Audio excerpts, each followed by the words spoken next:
Annoying. Survivor Specialist Phil and Alexa are back, and our Survivor preseason coverage of Survivor Ghost Island continues. Normally, this is our fantasy draft episode or boot list episode. I think it's normally our fantasy draft. We normally do the fantasy draft first, and then what normally ends up happening is right before the premiere, we always have like one really lame podcast. I brought up in the last video, Will and I did the stupid magazine for the 30th anniversary. Like that was seriously the podcast before the premiere. That was the podcast before the premiere of no, like your magazine. What was the magazine? Not that I didn't tune in. It's the 30th anniversary magazine. I actually have it. It's over there in my little bookcase. Wait, you guys like made a magazine? No. It's the magazine that Survivor actually released. Jeez, I was like, wow, you guys were committed. No. So normally, like the one right beforehand is pretty weak, and at that point, we've talked about the cast so much that everybody's tired of listening to us anyway, so nobody tunes in. So we're figuring while everybody's still kind of excited, you can go watch the cast assessment for a lot of cast stuff. We're going to just talk. We'll get the lame one out of the way now. We're going to do boot lists like this weekend. We'll do the prop bet the weekend after, and then we're going to do fantasy game. And I'm pretty sure Vaughn's coming back. If you want to be excited, if you want, yeah, he destroyed us last time, so we feel like we have to invite him back. I need like redemption. Yeah, he's incredible. I think I kind of like this breakdown that we're doing because I forgot that we did the fantasy draft first last time, but doing it last is actually kind of good because then we've broken down everyone so much that we can say, okay, I actually am going to make a quasi-educated decision when I pick someone and then put on a turtleneck to show my commitment to them.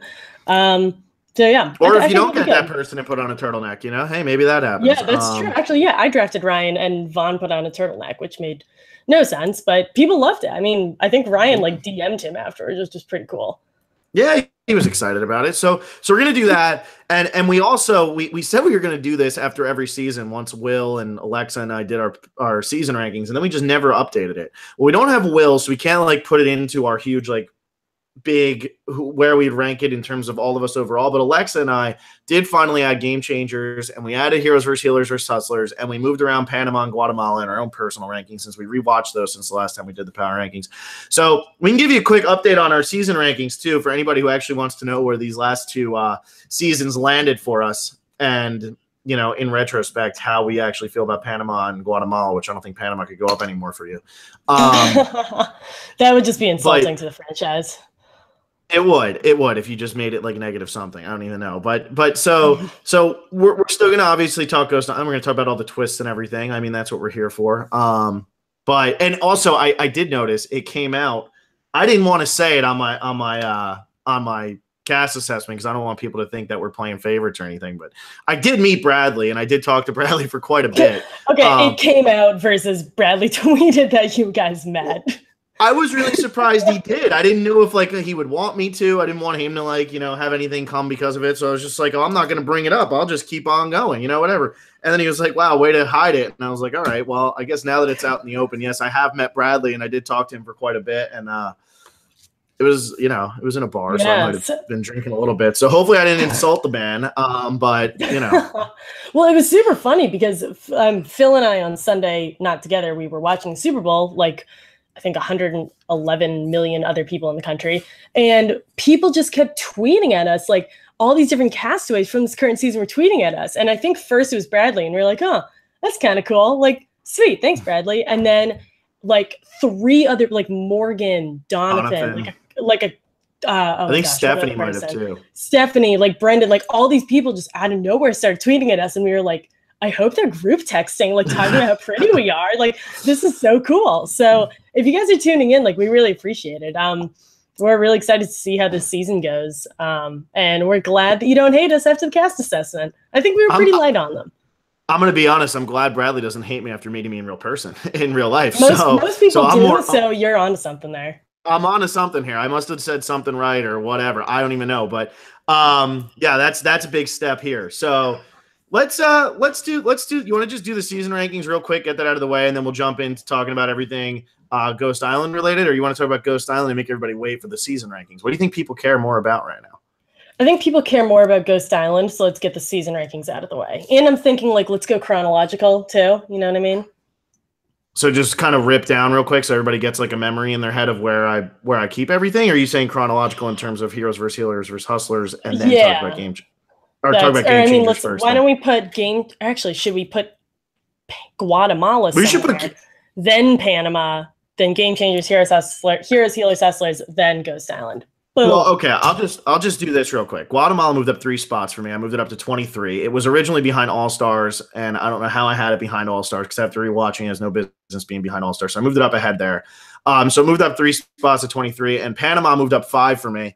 I moved it up ahead of Africa. I still didn't put it ahead of Cook Islands. Still think Cook Islands is fun. I'm like one of the people who actually likes Cook Islands. I know it's so like polarizing, but Panama moved up a pretty good amount, got out of the 20s for me, but I put it at 19. So I don't know. Maybe it'll climb even higher after I watch some of these other seasons and don't even really like them anymore. But hey, that's pretty good. I mean, moving Panama up to 19. I felt like you kind of didn't love it when we were going through the rewatch, but I know Guatemala. No, I did. I really did like it going through the rewatch. I know I really liked Guatemala a lot. I know I was talking about that a lot, but no, with Panama, I thought Panama had the best like pagonging ever, and the whole Terry storyline and just the characters. No, I liked it. Maybe Guatemala, maybe I didn't move it up enough. Maybe I already forgot about it, but that's something about Guatemala. So it's the like reverse recency bias thing. Yeah, exactly. It's like I actually forget what I watched when I watched it. All right, so for me, I couldn't move Panama up anymore. Panama's in my top 10, which I understand is pretty confusing to some people, but I love Panama. It's started at number 9 in between Amazon, which is number 10, and Tocantins, which is number 8. So I'm going to have to leave it at number 9. I really don't think I can put it up any higher than it already is, and a rewatch honestly just reinforced that. For Guatemala, I originally had that at 27, which was pretty darn low. And I think it's because I really just didn't remember it. Because I remember loving Panama, and Guatemala was like right when I was starting. And I loved it on the rewatch. I had it in between South Pacific and All Stars, or excuse me, Samoa and South Pacific, to put that into context, at 27. And it has since moved, where did I put it, to 21 in between Gabon, which is 20, and Pearl Islands, which is 22. Because I really didn't like Pearl Islands. I know a lot of people like really like that season, and you and I are both kind of funky on it. I really don't like it that much. So now that I'm saying that, Guatemala should be higher, but I don't know if I'm ready to put it above like Palau Classic Survivor. or like, So I'm pretty happy with where I put it. So yeah, I have it sitting at number 21 for me. All right. So now moment of truth. Where did we put Game Changers? Where did we put Heroes versus Healers versus Hustlers? I've let Game Changers sink in a lot. Game Changers goes into the bottom tier for me. It's official. It's a definite. Game Changers for me falls in at number 29. I have it above. The only ones I have it above are Nicaragua, Thailand, Caramoan, and South Pacific, One World, and Redemption Island. And if you've been following this podcast since the beginning, you know how I feel about all of those seasons.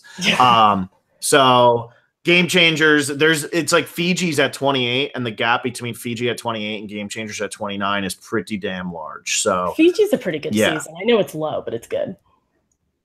Yeah, I mean, it's tolerable. Do you want to say where you had it, and then I'll do it? Game Changers, I placed them at 24. So I actually had it a little higher than you, in between Cook Islands, which is at 23, and Samoa, which is at 25. So this actually happened after my Guatemala switch. It's pretty low, but 24 out of 35 is pretty high for Game Changers. And I'm shocked. Yeah, I know. I got to defend this now. The thing is, the twists were a lot. The editing was awful, but I really like Sarah as a winner. And I think once people get over how much they hate Game Changers, how much they reasonably hate Game Changers, she was such a worthy winner, and she played such a great game.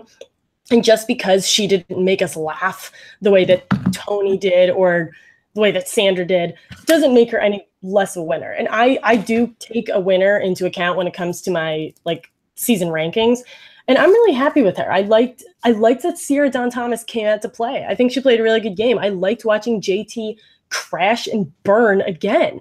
There were a lot of good storylines. They weren't wrapped up correctly. They weren't sold to me very well, but they happened. And they took some risks. I don't know how great the risks were, but I liked a lot of the people on the season. I think it was I don't know. I didn't love it, but I'm not comfortable putting it down near like One World. Like I'm really still surprised that you myself have it above watching Samoa, but I guess you just hate Russell. I didn't like Samoa. I didn't. It's not even a wrestle thing. Samoa was like I need someone else other than one person thing. Yeah. So yeah, I don't know. It might go a little lower. It's probably a recency bias thing, but I can respect what they were trying to do, but still generally dislike it. Okay. Well, did you put it above or below HHH? Heroes vs. Healers versus Hustlers is in a better position than Game Changers. Okay, thank goodness. Okay, that's really because like I'll be able to Healers break that down after. Yeah. Okay, Heroes vs. Healers vs. Hustlers, I put it 24. I put it ahead of All Stars. I put it behind Guatemala. So when I moved Guatemala up, I put Heroes vs. Healers vs. Hustlers behind it.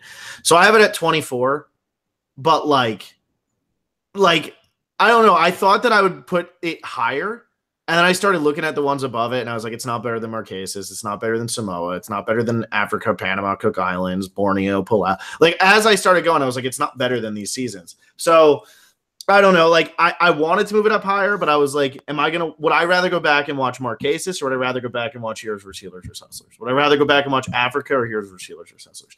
And the answer is always going to be Marquesas. You can't even say Heroes vs. Healers vs. Hustlers without like fading off into darkness. I know. I'm like going to pass out. I'm like getting lightheaded trying to say it. So I put it there. I mean, it's not a bad season. This comes down to like, it's still like my favorite show. So like putting that season at 24 doesn't mean I necessarily dislike it. Like I said, the gap between Fiji and Game Changers is nuts. But I actually really like Ben as a winner. I thought the final three was interesting. I like a lot of the characters. What really fell off for me is that most of my favorites were gone pre-merge, and that just made the post-merge.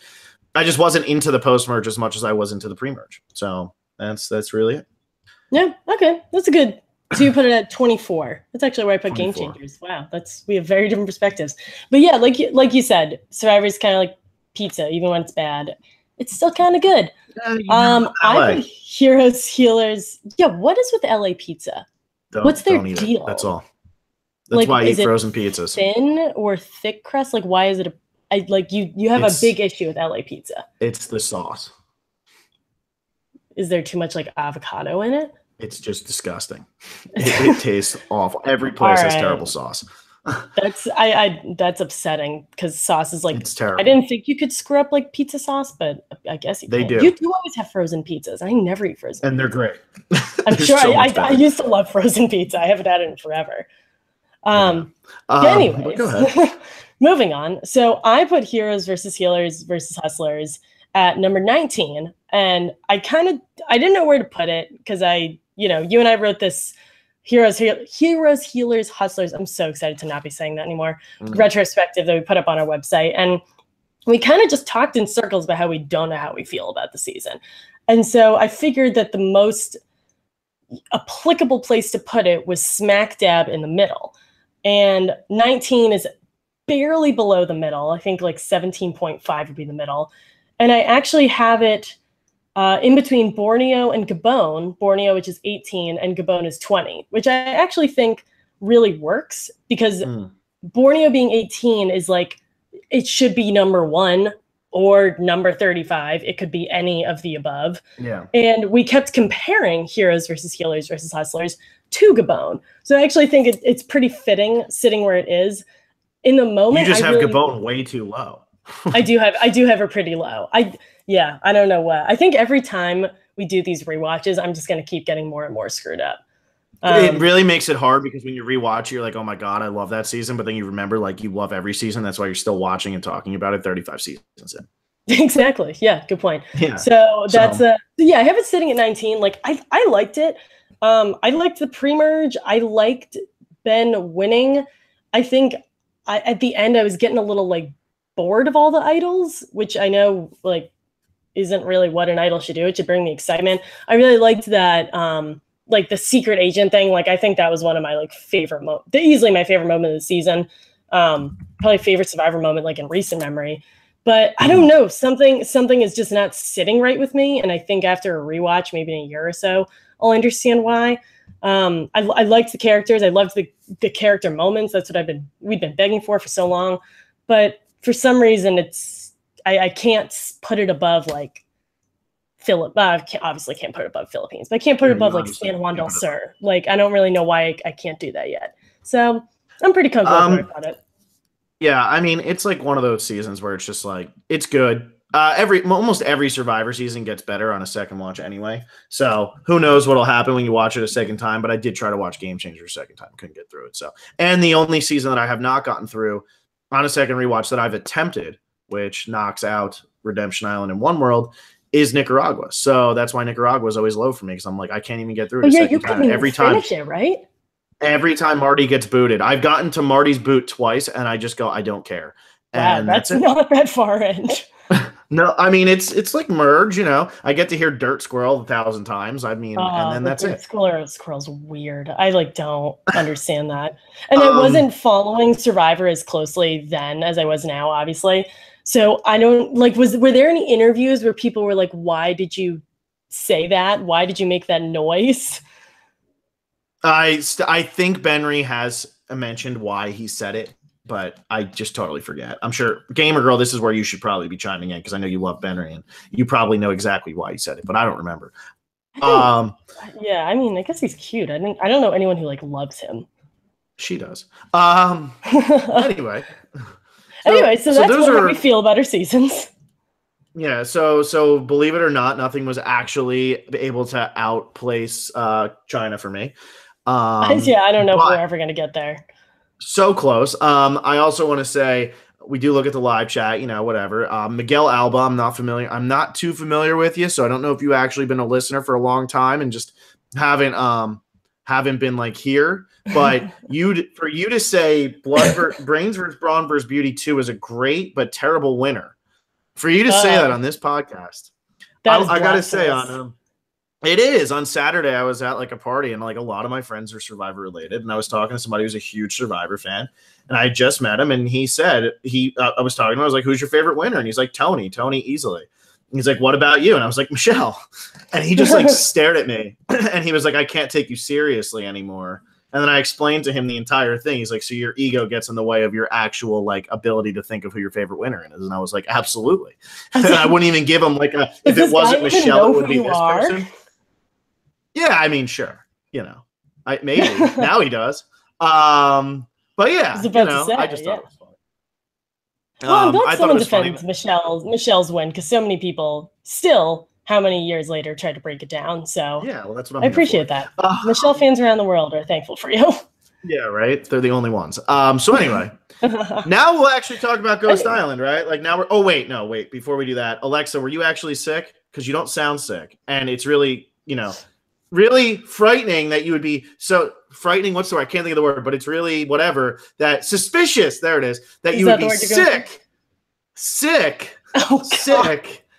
after Sunday. I'm surprised nobody's like really trolled you for that, except for our friend Scott. Very surprised that no one has tried to make fun of me for that, because Scott's tweet was hilarious. So I didn't go to work on Friday. Today was the first day I've worked in like a week, and it sucked because I'm actually very sick. I've been holding in a cough for however long we've been live, like maybe 30 minutes. So as soon as we log off, I'm probably going to go into this like obscene coughing fit.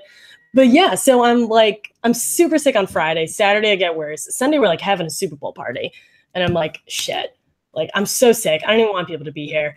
And then the Patriots start losing, and anyone who was with me last year knows that I was like sitting in a corner, like on the verge of tears because we were losing.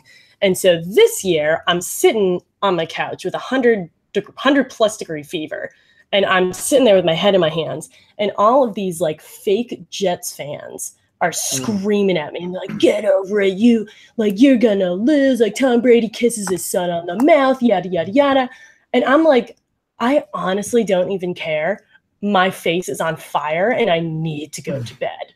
So Patriots lost, but I'm going to go on a limb. It doesn't even make me that mad, because Tom Brady still has the most wins of any quarterback. Philadelphia's never won before. This Nick Foles story is so good.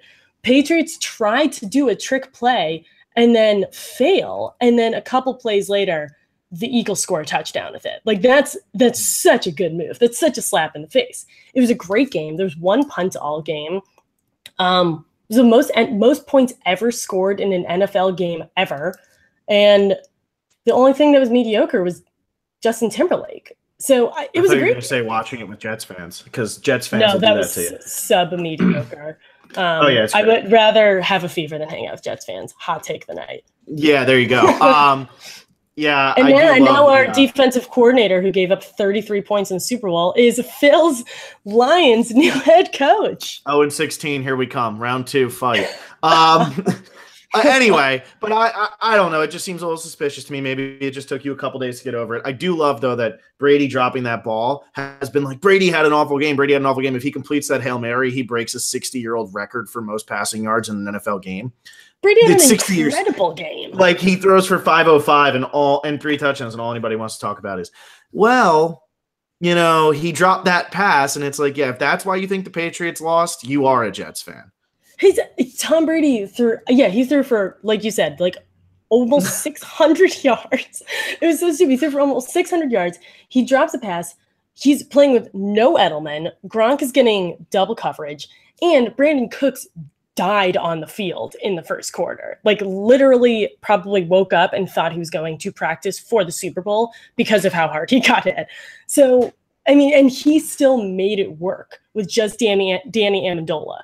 And he had an incredible game. Just because he kisses his son on the mouth does not mean he's a bad quarterback. It means Joe kissed he has a weird family. Wait, no, kissed his Joe dad kissed on his the dad mouth. on the mouth. Yeah, that's what it was. Yeah. So Joe's dad is just as weird as Tom Brady, and you guys all still love Joe. Yeah, people love Joe. He's not controversial at all. Alexa, do you feel better? Is it out of your system? The sickness or the loss? The law. Is it out of your system? Are you done? I think. Are you done? I'm pretty done. You're good? All right, cool. Let's talk about Ghost Island. Okay, yeah, let's talk about Ghost Island.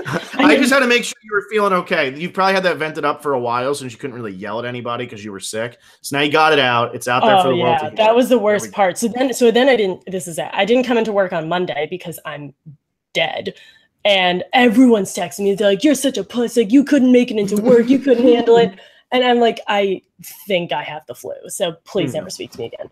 That's it. And then Josh McDaniels just burned every bridge that has ever been built for him ever. And we're the most hated organization again. And it's right where we belong. There you go. So you can go for the repeat next year. Let's talk about Ghost Island. We're done. Ghost Island, we're back. Alexa got that. That was Alexa's hot takes for the off season. There my God. That's out of her system. I'm going to start doing that. Just like start tweeting about football during my hot takes. All right, you ready? All right, I'm ready. You got the things in front of you. Let's do it. Let's start off with the marooning thing. Okay, so pretty much we're gonna go over a couple of the main twists that we're gonna see in Ghost Island. First thing we're gonna do chronologically is the first thing that happens when they get to the beach. And I've read up on this a little bit. Phil seems to know little to nothing about it, which I think is good because I've over-researched it. Phil has under-researched it. So hopefully we'll have very differing opinions on it. So I don't know how many times like in a row that there's been a marooning, but this time there won't be a marooning. They're just going to be walking onto the beach, broken out into 2 random tribes for the first time in a while. And immediately they're going to pick a tribe leader. And that's something that I think hasn't happened in a while either. That I know they did that in Samoa. I'm not sure when else they did that since then. This seems like the Samoa challenge. Okay, so I did read this. Read this like a little bit here. This seems like the Samoa challenge. You pick the leader then picks like his people, which was like insane when Russell looks at Jason and goes, "You're the swimmer," and Jason's like, "I was actually a collegiate swimmer." And it's like, how did Russell do that? He started so well. Started off so well. Russell was a hero on day one. So I don't think that there's been captain. I really don't think there's been captains since then because, I mean, after that, you had Heroes versus Villains. You had Nicaragua where there weren't captains. It was old young. You had, and they didn't pick anybody there. The Aussie seasons and the Russell seasons, there wasn't anything like that. One World, there weren't any captains. Philippines, no. I could just keep going. There weren't like captains. There would be like the leaders who were brought back. But there wasn't anybody who was like actually labeled a captain. We did have Worlds Apart where they had to go back to the camp early. We had Cagayan where they had to go back to the camp early. So we did have moments, but there wasn't anything. There wasn't ever like, Russell, you pick these people, or I guess Blood vs. Water also had the weird, like, we're just going to send you immediately to exile, which was so stupid. Yeah. But yeah, so they pretty much, they're picking 2 captains, whether or not that's just for that moment or for the, when they get back to camp, that's to be determined. But pretty much what happens is those 2 captains are each going to pick on their tribe 2 people, one person to do the athletic part of this challenge right off the bat, and then one person to do a puzzle part of that challenge. So then they're going to go into this challenge, and based on my understanding, when you get to the puzzle portion, there's going to be an hourglass, and that, goes on for an undisclosed amount of time. And if you win this challenge, you get a shelter building kit, flint, and 20 eggs. And you're starting off with like a pot and some fishing gear. And if you win, you get those 3 things. If you lose your fishing gear. Yeah. So then what happens is these leaders have access to this lever that they can pull and destroy their puzzle, immediately lose the challenge if they want, and they can pull that if they don't want to lose their fishing gear. So pretty much, like, if they know they're losing, they can yank that, keep their fishing gear, and automatically lose the challenge. But with so they don't have a chance to get everything else. Correct. So you're either saying, okay, I know I'm going to lose this challenge, so let me keep my fishing gear. Or you're saying, well, screw the shelter building kit and the flint and the eggs. I don't need that. So you're kind of put in a weird position. And I think with that hourglass, there's only X amount of time for you to be able to make that decision. And that's a decision that the leader makes. I don't know if the puzzle maker knows that the leader is able to do this. That'll present a pretty good issue too, if the puzzle maker and the rest of the tribe doesn't know if the leader can do that. Is that making sense? I know it's a weird one to describe. Do you kind of get the?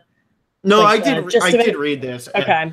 I did read this, and I am looking at the live chat. Russell was picked as strongman. It was Mick, the greatest personality ever on Survivor history, who actually picked his son. Whatever. I forgot that there was another person on that season. Anyway, but with this, I did read about this, and it's interesting because the leader has to pick who they want anyway. And if you pick the puzzle person, if I'm the puzzle person, I'm almost going out there and saying, you picked me. Like, I would never volunteer for it. So let's say they just looked at me and said, that guy looks like he can do a puzzle. I don't know. He can't do anything else. He has to be on this season for a reason. He must be good at the puzzle. So they point at me and say, you're doing the puzzle. As soon as I get to the puzzle, if I'm trailing at all, I turn and say, pull the lever. Because it's not giving up. It's saying, dude, they have a lead on us. I don't think I can come back in this because they just have a lead on us. Like, I would want to be trailing going into that puzzle because I would want them to pull the lever. Because at that point, you don't have to show off whether you're good or bad at puzzles yet. You can't be the hero or the GOAT. You don't want to be the hero or the GOAT in this situation because as soon as this happens, like, this automatically, if you get picked for this, like, you're putting yourself in a tricky position. Because people either look at you and say, oh, my God, they're so strong, or they're going to look at you and say, oh, my God, they're so weak, or they can't do a puzzle, or they're great at puzzles. We need to get rid of. You're putting yourself in a position here. At this, I don't want to be put in that position. I have no problem at a challenge going for the puzzle, but when it's right off the bat and both tribes are staring at you and nobody's even had a chance to talk to each other, I don't want to be put in that position. Yeah, no, I'm completely with you. Because like you said, and what we saw so much in Heroes, Healers, Hustlers is people were putting themselves in this position where they said, no, I need to be the hero. Like, let me keep throwing. It was happening with Patrick. It was happening with Lauren. I think it happened with like Cole. Brad Culpepper, a couple of like Cole in previous seasons. Like, you don't want to be that person. Even if you think you're good at something, you're at that moment not living up to what you said you can do. So why put a target on your back like that? And I know it's sometimes in these early vote outs, it's not as simple as, oh, this person lost this challenge, we need them to go. But you don't want to put a target on your back that early on. The thing is, the leader is going to choose you. So the leader is going to pick you because you either have big muscles or you're wearing glasses. That's, I mean, realistically, that's probably why they're going to pick these two people. But then you can't throw it because you're brand new. And even though you can't be a hero or a loser, you have to put the effort in because you need to prove that you're playing a team game right now. This isn't an individual game yet. And you need to kind of prove that to your team or to your tribe. But Yeah, I wouldn't want to get picked. But then what I'm curious about is whether or not people know in advance about the lever. I think they do. They will. I think it'd be more fun if they didn't, because then it could cause a little like team strife. But I bet. I mean, if I'm in that position, I'd be like, pull it, keep the fishing gear. But then you lose flip. I don't know. And the thing is, too, though, like, even if the person pulls it, like, let's say the captain pulls it on you and you didn't want it to get pulled, that causes drama right off the bat, too. It's kind of like when David just pats Garrett on the back and says, you're going, buddy. And it's like, what do you mean you're going? Like, what is wrong with you? Like, that's kind of the slap in the face it is. Like, you didn't think I could come back and win that? Now, if I'm the puzzle person, I'm yelling, pull the damn lever. But if they pull that lever without me telling to, I'm using that against that person the entire time. Especially if we lose. I mean, because we're going to lose, and I'm probably going to use that against the person, or at least try to, and be like, look, they didn't even have enough faith in me for that. Why are you going to trust them at any point? Yeah, and they're the leader. Like, they were already chosen. They already have a target on their back, too. So that's what's kind of cool. I mean, you walk onto your beach, and the first time you talk, there are 3 prominent people already, and they're either heroes or they're losers, or you've already seen some part of their personality in distress. So they already have big targets on their backs. Yeah, and this is where Brendan gets in trouble right off the bat, because he's the oldest guy, clearly, and they'll probably just be like, let's pick him because he's older and he looks like he should be a leader. Yeah, I honestly just like assumed that they were going to pick him, whether or not they actually do. Yeah. Wait, is Jacob on that tribe too? Because I think Jacob's probably going to end up doing the puzzle. Yeah, it's good. I know that. Well, that's the thing. This first challenge is like all based on first impressions. Yeah, so Jacob is on that tribe, and then you probably can't pick yourself to like. No, you can't pick yourself because that takes all the drama. Oh, I guess he could take. I guess he would like maybe pick like James to do the athletic part. If we're talking about the Malolo tribe, and then maybe like Dominic would get picked for the nativity tribe. Yeah, I think the biggest problem with James is just short. So, like, if he's out there with a shirt on, he doesn't look like, oh, man, we need him to do the physical part of this challenge. I think he looks pretty athletic, even with a shirt on. I don't know. He's smaller than, is he on the tribe? I'm trying to get the tribes up. This is so annoying. Why didn't Gordon Holmes ever come through for me? This tribe we're talking about is James, Jacob, Laurel, Michael, Jenna, both of the Stephanies, Brendan, Libby, and Jonathan. That's tribe number 1. I can remember all of that. Duh! Don't you know everything about them already? I wish. Yeah, tune into our cast assessment last week, right? Where I actually get to remember who everybody is. Yeah, where Phil and I took a lot of notes. So I guess my guess would be, I think that they're going to pick Brendan as the leader. I think they'll pick James as the quote unquote athletic person, and then. Are you there? Yeah, no, I'm thinking. Sorry, I guess I shouldn't have been quiet. Oh, you're thinking. I just want to make sure you can free. I think they'll pick Laurel for the puzzle. That's gonna be my guess. Okay, hang on. I'm still looking for the tribes. Somebody send me a link. We are always prepared, new time viewers. Always prepared. Okay, so for Malolo, I'm thinking they go Brendan is going to be elected leader. I think like that's a given. I would be really surprised. Okay. I think for athlete, I think they're going to go Michael. Michael's bigger than James is. And I think that's just enough to get him picked. And then in terms of puzzle, it's either going to be Laurel because she's wearing glasses, or it's going to be Jacob because he's going to be the guy where they're like, he's got to be on the season for something. It's not because of his athletic ability. Why is he on the season? So I could see him getting picked right off the bat to go into a puzzle. And then for the other tribe, for Naviti, I'm thinking Bradley's going to be your puzzle because he's got glasses on and just looks like he's. This is not because Bradley told Phil this in person. He didn't tell me anything. PSA. Yeah, exactly. Like I'm thinking anything. See, that's why I was scared to say that. Yeah, this is why we didn't want to say it. This is why I was scared to say that I knew who Bradley was, because anything that I guess right this season, it's the same as last season when I predicted the Final Four in the premiere. Okay, I'm just that. But you didn't even stick by. I'm just that good. But I'm just that good. I saw it coming. I just backed away. So that's it. And I think Bradley's gonna end up being that. I think that Chris is gonna be your physical guy. He's the biggest guy on the island. So I'd be really surprised if they don't pick him. In terms of leader, I actually don't know who that tribe's gonna pick as leader. I really don't. I think I think they're going to pick Dominic as the leader because I feel like people would like skew towards someone a He's little older. quote unquote older, even though he's like not Maybe old. Angela because she's a little bit older too, and depending on what she's wearing, it might come across as like, you know. Yeah, because she's like a leader. She's made that clear and all her stuff. I would actually think that maybe they would pick someone like Wendell or Bradley for the athletic part because Chris is like clearly very strong. But if it's something that requires like swimming or running, I don't know if they'd immediately pick like the muscular guy. You'd maybe pick someone who's like a little more lean. I guess maybe lean's the wrong word. Like someone who looks like they can like run far. Like Chris, I feel like could like lift up a rock and throw it at me, but I don't know if like Chris could like beat me in a foot race, which he definitely could, but I don't know. And well, then James is the fastest guy out there, but we'll have to see. Yeah, definitely. And then for the, I don't know, maybe they'll pick like Kellen for the puzzle part. Yeah, I'll stick with Kellen. Why the hell not? Yeah. You'll stick with Kellen? I'm telling you, Bradley's wearing glasses. It's Bradley all day. I know, it's always, it's the glasses and the athletic people. It's ridiculous. That's it. The name of the game. Right. So that's like the first twist. But even on top of that, just no marooning. No marooning is tough because the marooning is like sometimes the most exciting part of the premiere.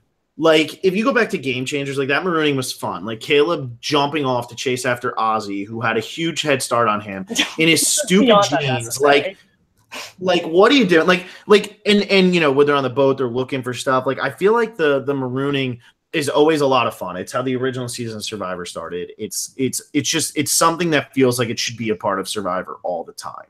But then again, if you're going to do a challenge, I'm totally great with it because Heroes versus Villains probably the best premiere ever, even though Sugar goes and it's so predictable. But that premiere, those first 30 minutes are insane. I mean, I watch those first 30 minutes.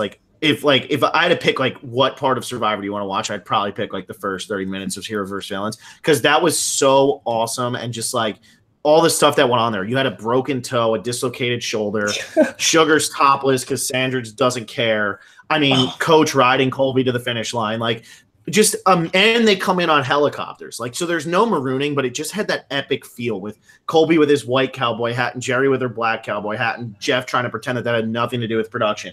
I love all of that type of stuff. So as long as you can get that cool epic vibe from it, I'm fine with it. I like old school Survivor, so I can get behind it. But the marooning just always seems to be, it's a great way. It's like starting off your movie with a shootout and then going back and telling how they got to the shootout. Mm-hmm. That's what it seems like. So it's I would always prefer marooning, but it's not like I have a problem with this.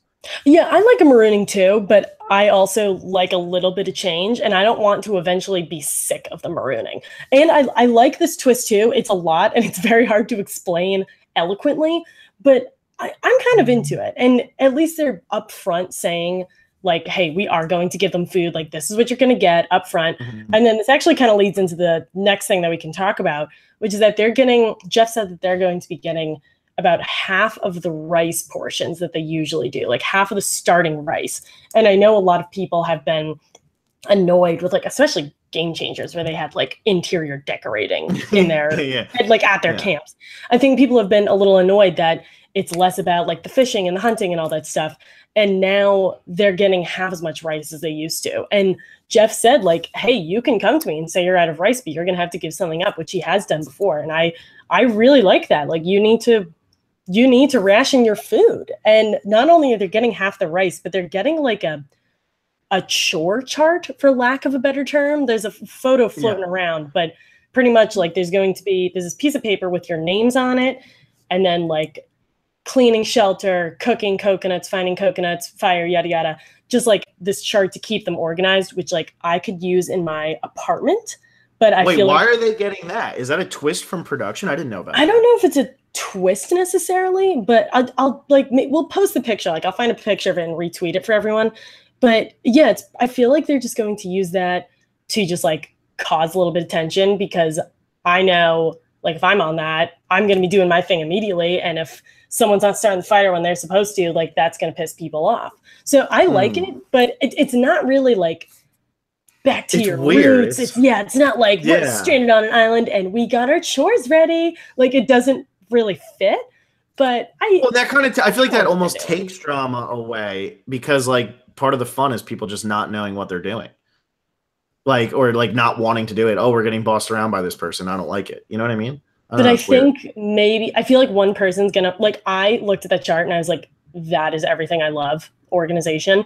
But I know that I would have to turn that part of my personality off because I'm not going to be like, okay, Phil, you're doing this. Okay, Will, you're doing this. And if you don't do it by sundown, I'm going to vote you out. Like there's a lot of ways that type A people will be able to bother people with it. So that's where I kind of like it, but then it also might not even come up. I don't know.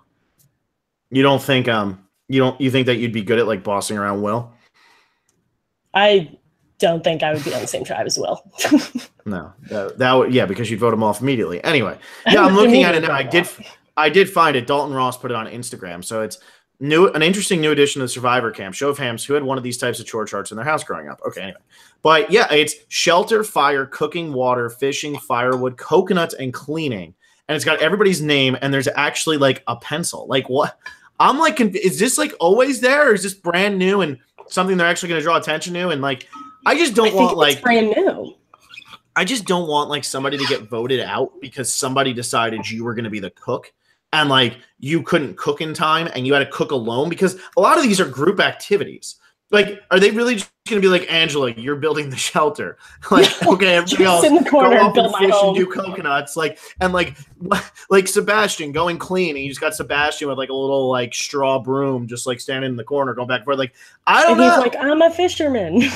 Yeah, like I don't know. I don't know. We'll see if it actually plays into it at all. I mean, I doubt it really will have a big effect. I kind of hope it doesn't, but yeah, that's weird. Yeah, it kind of came out of nowhere because, like, obviously the main twist that everyone's talking about is this opening twist, and then I saw that photo and I was like, "Huh? What?" Like, Yeah, it's just the weird. the top comment on Reddit is, "I'm predicting the first one out is going to be the person in favor of it most of using this chart," which is so true. I am so like agreeing on that. Like, yeah, I don't know. It could cause some problems, which, like, that's a good point. Like, if it causes like tension, that's fine. But if someone goes home because they got 4 coconuts instead of 5, like, that's a little stupid. But then again, someone voted off because they like dreamed about mashed potatoes or something. I forget who it was. It was on a season like a middle of the pack kind of season. But someone was like, "Don't you want mashed potatoes?" But anyway, I feel like it might have been Cook Islands. Yeah, because she was talking to Nate, and she was like, "I want mashed potatoes," and he was like, "She's hungry. We gotta get her out of here." Lots of dreams back in Cook Island. Mashed potato that's when everybody was having dreams back in Cook Island. You had Cowboy with his dream to split the vote, and dreams. Which, all that worked out pretty well. Not for him, but for everybody in the future. Poor guy gets no credit for it. All right. Anyway, what else you got? What else is that? All of them, or what else? So those are kind of the big ones. I guess the main one. Let's talk about like Ghost Island too. Like the main, what this island thing is going to be. So my interpretation is that it's going to be. Oh, okay. It was Stephanie. I hope that was on Cook Islands. I'm going to be really impressed with myself if so. But anyways, so my interpretation is that Ghost Island is going to be a Smithsonian version of Exile Island. I'm assuming you go there, you're sent there probably after you lose an immunity challenge or after you lose something. But you and I kind of had the same reaction when it was announced. There were a lot of photos floating around and how there's like 82 survivor artifacts floating around there. But a lot of them are just like the snuffers that are just hanging in the shelter. So you are just going to look at them, which is cool. I think that's really cool. But not great for new viewers. So I guess like this season is like not an overall great season for new viewers because there are going to be so many callbacks to older seasons. Mm-hmm. But what I'm interested in is the items that will be used for whatever reason. Like Jeff kind of teased and said that this will be an opportunity to reverse curses that were set by others. And it's going to be filled with like failed idols, failed advantages, scattered both at Ghost Island and at your regular camp. So these are going to be everywhere.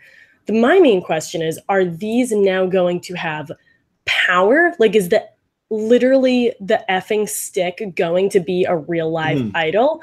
I think that'd be really cool. But then Jeff also said, like, I think he's really trying to sell this here. He was like, it's going to have a very taunting personality. Like the island's going to be alive. He said, if you make a bad decision, literally it is Cochran. It's going to eat people. A dead John Cochran. But one thing he said that I thought was interesting, I don't know if he means this literally or if he means this in like Survivor lore, but he said, if you make a bad decision in this game, you become a part of Ghost Island. If you make a good one, you'll go back to your tribe with something of value. And Jeff said that when you go to Ghost Island, it'll wager with you. It'll say, if you want this, you have to give me this. And I like that because I like you having to make these tough decisions. But what is something that I could give in exchange for an extra vote or a clue to an idol? What is something that I have? I don't have anything. So I'm kind of floating around with what exactly is going to go down here, but I like it. I'm interested. Yeah, and that's like the thing. I feel like the island itself is going to look awesome. I mean, think about it. Like Exile Island in the past has looked great. Like almost all the Exile Islands have had their own unique thing. I mean, even in Gabon, where it was just kind of the sugar shack, but then you had that pit that was so far away that you go find, that you could go to. Like all of the Exile Islands have looked really cool. I feel like the hardest part is going to be, are they actually going to be able to translate how cool it looks in person to how cool it is going to look on TV? Because I feel like in person, it's probably epic to walk in there. And like, I honestly, like if I ever probably walked on there, the chills and everything would just be insane, because I've been watching the show since day one. If I saw all that stuff, if I saw the idols that James got voted out with right in front of me, I would probably lose my mind. But if Donathan picks up James's idol and then plays James's idol successfully, that doesn't do anything for me. All it does is mean Donathan played the idol. It doesn't mean that James is redeemed in any way. Like James still broke my heart. James still ruined my 15-year-old existence because of that. Like, yeah, James, if you're listening, that's how much of an effect you had on me. But you know what I'm saying? Like it's like I look at it and I'm like, it probably is awesome to be there, but how is it actually going to translate to TV? Like I'm sure that the art department did incredible. I'm sure that finding half this stuff was awesome. I mean, Lauren Shell is literally going to have no meaning to them, or whatever it is, her vote, whatever is out there for them, this is going to have no meaning to these survivors because they didn't see the last season. So it's going to be there, and that might have an impact on viewers, but what is it actually going to mean? Is everything going to mean something different? Is one of James's idols going to offset 2 votes? Is it going to be worth something extra? What is it going to mean? Yeah, you bring up a good point with even if the effing stick gets played and that person ends up winning, Eliza still played a stick. Even though she knew it was a stick, she still played a stick. She still sat on the jury. She is now, it's not like she's put back in the game with a chance to win Micronesia. That's just not going to happen. So I think that part needs to not be taken so literally. Look, James screwed up. Now here's your chance. Here's 2 idols. Don't screw it up a second time. I like that would be awesome. Yeah, I mean, that'd be really cool. And it would make a good multi-season arc. I think that'd be really cool.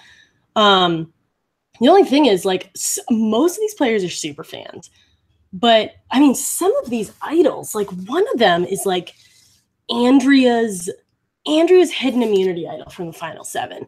If I find that, I don't know if I would be yes, Andrea's idol. I've been waiting for this thing my whole life. Or even Ty's or JT's. I don't know if I'd be able to put 2 and 2 together immediately.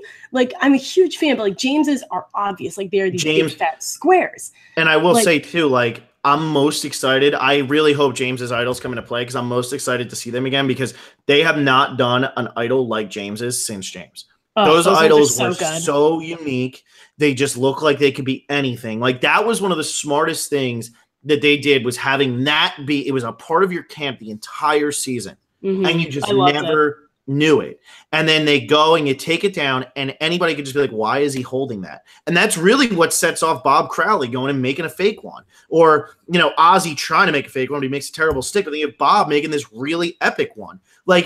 That set a lot of things in motion because it could look like anything. And now idols, yeah, they can look like anything, but they're small. They normally have a necklace. You can fit it in your pocket. James was holding a block of wood that had bats on it. That's what he was holding. That's awesome. And it's huge. How you gonna hide that thing? That thing is massive. Exactly. Yeah, but that's the thing. Like, a lot of people are super fans, but some of them are like, yeah, I had to binge a couple seasons before I got on. Like, kind of knew what I was talking about. Like, either is their disadvantage going to be not knowing how to play these correctly, or is their disadvantage just going to be an awkward confessional when they find it because production has to tell them whose idol it used to be? You know, like it could just be kind of gimmicky. I hope it's not, because I really like the idea. I bet they're not going to tell them whose idol it was, but I'm sure the little note will say, James messed, like you said, James messed this up, or Eliza messed this up, or Andrea couldn't do it, can you? And like all of them will know who Andrea is because she works for People and she goes out there. So like they all see Andrea. Like, so even if you didn't watch the season, you're gonna know Andrea. Which I guess now is like an okay time to admit I actually met Andrea too. So everybody who's been following this podcast, everybody's been following this podcast since the very beginning. I met Andrea in person. Talked to Andrea in Look person. Look how giddy he is, guys. Dude, she's great. Andrea's great. Yeah, she's awesome. Yeah, the thing is, like, really Phil lives in LA, and he got to go to the Survivor after party at the finale. Sorry, I said that.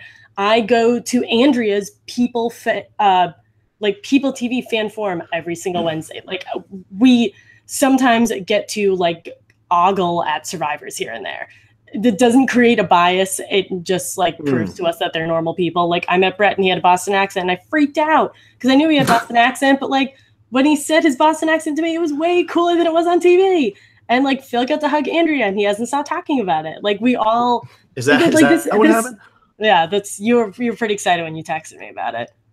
Well, it was cool. I mean, because anybody who followed this, it's Andrea. Like, Andrea's cool, and she's like, you know, I mean, yeah. So that's that's what I'm saying. Like, Phil and I have like been put ourselves in situations that we get to like occasionally bump into Survivor people, and it's super cool. And I will say that even after meeting Andrea and being a huge fan, I still would have no idea what her idol would look like that she didn't play in Game Changers. Exactly. So I guess that's kind of the point of all of this. That's where I was going. Was it her Kara Moen idol? See, that's the thing. I still don't even know what that one would look like, but I just wanted to say, like, I did meet Andrea, but now let's talk about how I would still have no idea what her idol would look like. I have no idea.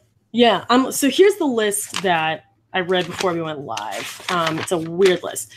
So James is 2 idols. I think we'd both be able to figure that out. Yeah, I like that. That's cool. The effing stick. Those are the 2 big ones. Those I'm huge on both. That was also when Survivor was like at its best. Let's be honest. Those were 2 incredible seasons, as commented on by our season rankings. Malcolm's Final 4 challenge advantage, the one that he used in Philippines. I guess it's like gonna be a piece of paper. But then he couldn't hold the stick. He couldn't hold the thing. I screwed up twice. Oh, yeah, no, he's too sweaty. Andrea's Final 7 hidden immunity idol. John, I'm assuming John Mish. It's John Mish, yeah. Okay, I don't know what his idol would look like, but John's Final 6 hidden immunity idol. Dan's extra vote. Dan Foley's extra vote in the Final 6. I remember that. I mean, that's easier though because it's a specific thing. But go ahead. Yeah, that's the thing. Another one, Stephen Fishback's Final 9 steal a vote. Scott and Jason's Final 8 idol. I like that one. I like that one because that's what they would combine with ties. So I think that's cool because that's where it got messed up is Ty wouldn't give it to them. And Scott thought he was going to get it, so he didn't play it beforehand. And that's why Scott ended up going home with it in his pocket. So I actually really like that one. And that's the yin and yang. So I'd remember that one. Okay, so that one will be good because the next one is Ty's idol from Final 6. So which is the same. Put it together. Yeah. Yeah. So that one will be good. David's Final 6 fake idol. Love that one. Yep. JT's Game Changers idol. Wouldn't know what it looked like. Sierra and Sarah's Legacy advantage. Pretty obvious. Yeah, I remember that. I mean, you don't know what it looks like, but yeah. Yeah, but you know what it is. And then there's Sarah's Final 7 steal a vote, which resulted in the infamous. No, that didn't. No, that was Final 6 when House 3 went. Yeah. But that's where 3 went downhill. And then that's where Andrea got voted out, was at Final 7. Yeah. And then the big question mark, which is Lauren's hidden immunity idol, which was the shell that Dr. Mike threw in the fire. And then I guess Jeff like dove in and got after tribal council. That's when Will had to dive in to get it. That's when they sent the dream teamers. They were like, somebody go in that fire and pick that up. You know, they had to admit that. Yeah, no, I don't know. I'm just making something up. But how I funny was would like, it be oh if my it God, that was would have just been like, so dangerous. no, it's a Hollywood abusing PA's joke. Come on, Yeah, hey, Allie would get it. hey, Where's Allie? jokes. I need the podcast with Allie. She would have Hey. understood. Anyway, I thought it was funny. Nobody else did. Okay, Michaela's final seven. So anyway, so that list, PA jokes. People apparently our fans still like PA jokes, or I don't because you're I'm the only one who hears it right now. Whatever. Okay, continue. I thought that was fairly funny. So, anyways, like out of that list, like some of them are advantages, so that's pretty obvious. But other than the big time idols, like I guess they just look like regular idols. Yeah, is Eric Semeniak in it or no? It's I'm seeing that in the chat. So that is the list of like, I don't know if that's like available to use advantages. I know Eric's necklace will be floating around. That might just be like a relic though, because I know a lot of these are just gonna like hang out there and taunt you. Yeah, true. I mean, it's tough. Like we're gonna have to see what goes on here and like what's actually used and what's just there as a prop. Like, and with how little information we really have on Ghost Island, like I kind of like it because we always complain like, isn't there one thing that we cannot know about going into a season? I just want to see how it actually ends up working out, like working out and how it plays and who it ends up screwing and who it ends up helping. Like I'm all for it.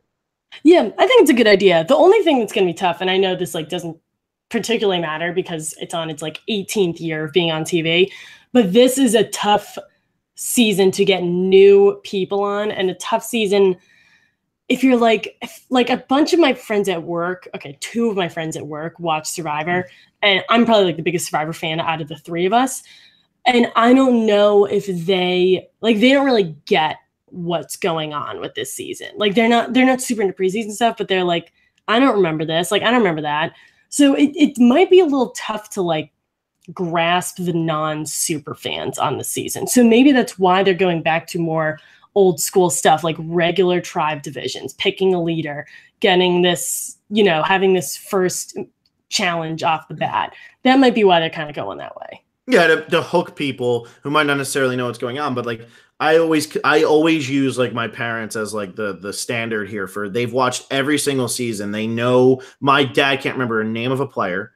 And he remembers Russell, he remembers Rupert, he remembers Colby, like he remembers those names. But if you asked him who won 4 seasons ago, he would pass out in front of you. So like I always use that as like my standard for like, yeah, that's true. Probably does. But I use that as my standard for Ghost Island.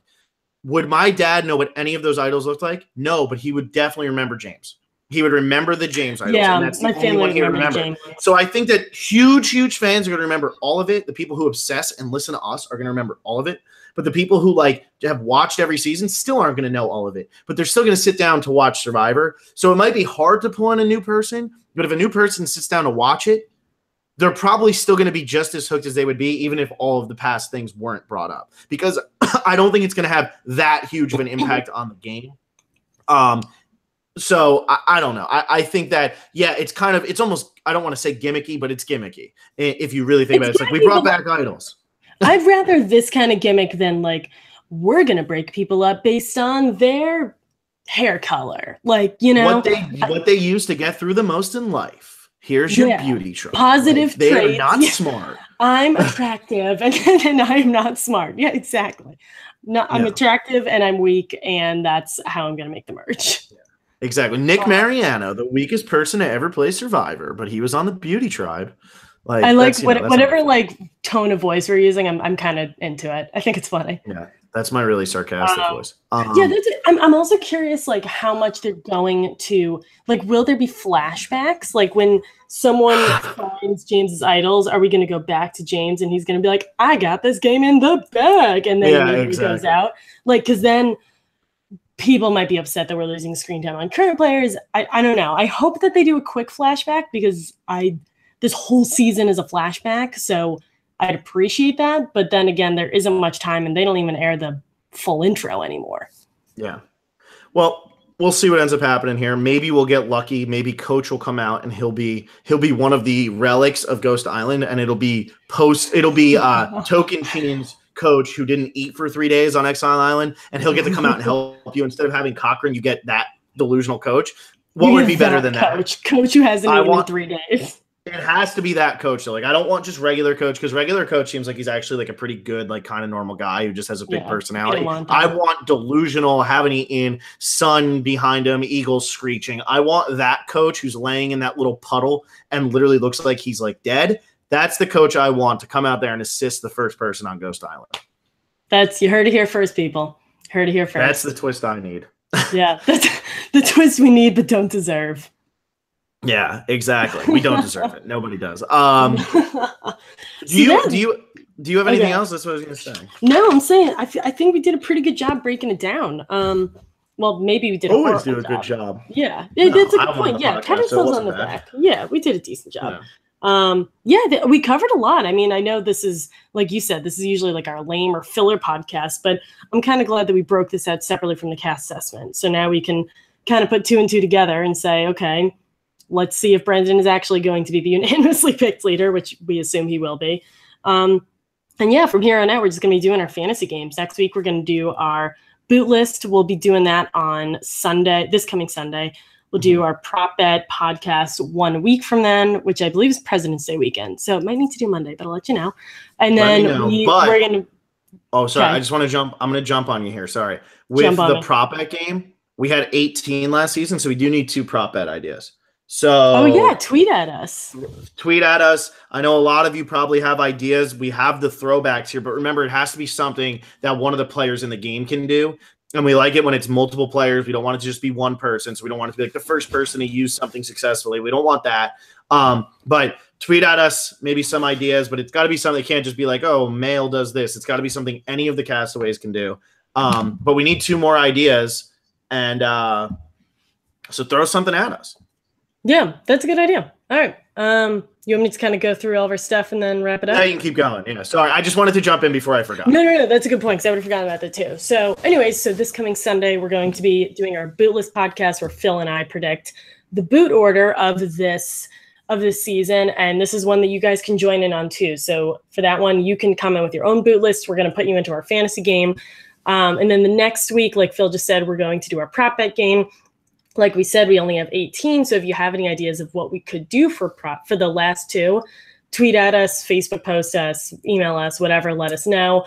We'll post a list of what we currently have just so that you guys can see, and kind of compare and come up with any ideas. And then the Sunday before or the weekend before the premiere, we're going to hopefully get Vaughn on and do our fantasy draft. We figured that'd be a good last one so you guys can get your boot list and your prop bets in and then just kind of hear us, pick our favorites, pick our tribes. Actually, having a ghost or phantom tribe would be pretty applicable this season. Well, we're gonna have 2 people who are on it because there's 20. Oh yeah, good point. So I kind of like having Vaughn. He's a little more eloquent than us, so he's kind of a nice breath of fresh air. Exactly. So we'll come up with what dates we need you guys to submit your boot list and prop bets by. We're gonna need you to comment on those videos. I know that there's some spoilers floating around. I haven't seen any. Please do not look for them. Please do not use them. If we suspect that you are using them, you'll be immediately disqualified because we can't afford to buy buffs for people who cheat, and we certainly can't afford them for people who actually win. So please don't cheat. Please don't read spoilers. Please don't post spoilers. We don't want them. We don't like them. We don't care. Did we ever send Adam his buff last season? I feel like we didn't.